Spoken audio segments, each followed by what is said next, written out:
सावधान, अगर आप भी 13वीं का भोजन करते हैं तो ये बात जान लो।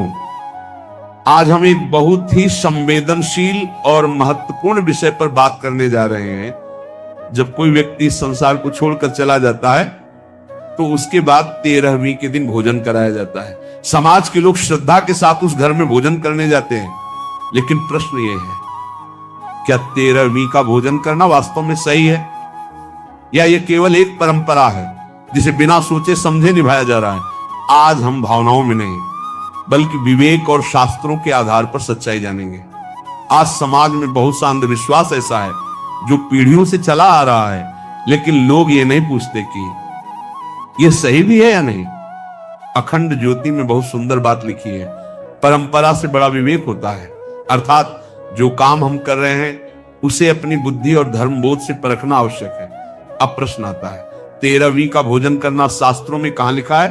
हिंदू धर्म में 16 संस्कार बताए गए हैं, गर्भाधान से लेकर अंत्येष्टि तक। इन 16 संस्कारों में कहीं भी मृत्यु भोज या 13वीं का भोज नाम का कोई संस्कार नहीं मिलता। जब 16 ही संस्कार बताए गए हैं तो ये 17वां संस्कार कहां से आ गया? महाभारत में एक बहुत गहरी बात आती है। भगवान श्री कृष्ण कहते हैं, जब खिलाने वाले का मन प्रसन्न हो और खाने वाले का मन प्रसन्न हो तभी भोजन करना चाहिए। जिस घर में किसी की मृत्यु हुई हो वहां का परिवार शोक में डूबा होता है, उनका मन भोजन कराने में नहीं अपने प्रिय के वियोग में लगा होता है। ऐसे में वहां जाकर भोजन करना क्या वास्तव में धर्म है या केवल सामाजिक दबाव? पहले समय में मृत्यु भोज केवल वही लोग करते थे जो शमशान जाकर अंतिम संस्कार में शामिल होते थे, वह भी परंपरा के कारण। लेकिन आज समय बदल गया है।